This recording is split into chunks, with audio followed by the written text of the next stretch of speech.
بہت عرصہ پہلے کی بات ہے کہ کرتارپور کے نزدیک ایک چھوٹے سے گاؤں میں دو دوست رہا کرتے تھے۔ ایک کا نام ہوشیار سنگھ اور دوسرے کا نام سادہ تھا۔ سادہ اپنے نام کی طرح بہت سادہ تھا، جبکہ ہوشیار سنگھ اپنے نام کی طرح بہت ہوشیار اور چالاک سمجھدار تھا۔ ایک دن دونوں کہیں جا رہے تھے۔ دونوں آپس میں گپ شپ لگاتے ہوئے بہت دور دریا کی طرف جا نکلے۔ جب وہ دریا کے نزدیک پہنچے تو ساتھ ہی کھیتوں میں بھینسیں چر رہی تھیں۔ بھینسوں کو دیکھ کر سادے کے ذہن میں اچانک ایک سوال آیا۔ اس نے سوالیہ نظروں سے ہوشیار سنگھ کی طرف دیکھا۔ ہوشیار سنگھ بہت سمجھدار تھا۔ اس کو پتہ چل گیا کہ سادہ مجھ سے کوئی بات پوچھنا چاہتا ہے۔ اس نے کہا، ہاں سادہ، بتاؤ کیا بات ہے، کیا پوچھنا چاہ رہے ہو؟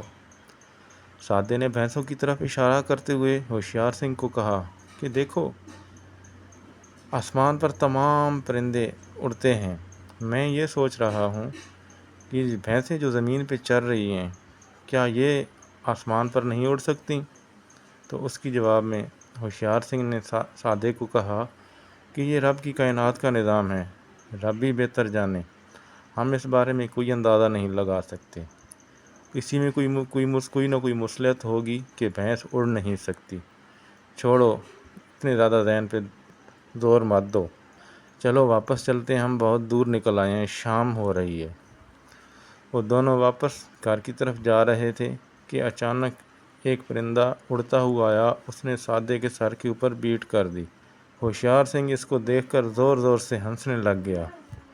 سادے نے ہوشیار سنگھ کی طرف غصے سے دیکھا اور کہا کہ اتنی زور زور سے کیوں ہنس رہے ہو؟ میرے سر کے اوپر پرندے نے بیٹ کر دی اور تمہاری ہنسی ہے کہ رکنے کا نام ہی نہیں لے رہی۔ تو ہوشیار سنگھ نے کہا، ہنس اس لیے رہا ہوں بھولے بادشاہ کہ ابھی تھوڑی دیر پہلے ہی تم نے کہا تھا کہ بھینسیں کیوں نہیں اڑتیں، تو میں نے تمہیں جواب میں کہا تھا کہ اللہ تعالیٰ کی مصلحتیں اللہ ہی بہتر جانتا ہے۔ سوچو، اگر اس پرندے کی جگہ بھینس اڑ رہی ہوتی اور اس نے تمہارے اوپر گوبر کرنا تھا تو تمہارا کیا حال ہوتا؟ بولے، اسی لیے سیانے کہتے ہیں کہ رب کے کام رب ہی جانے۔ چلو ابھی گھر چلتے ہیں۔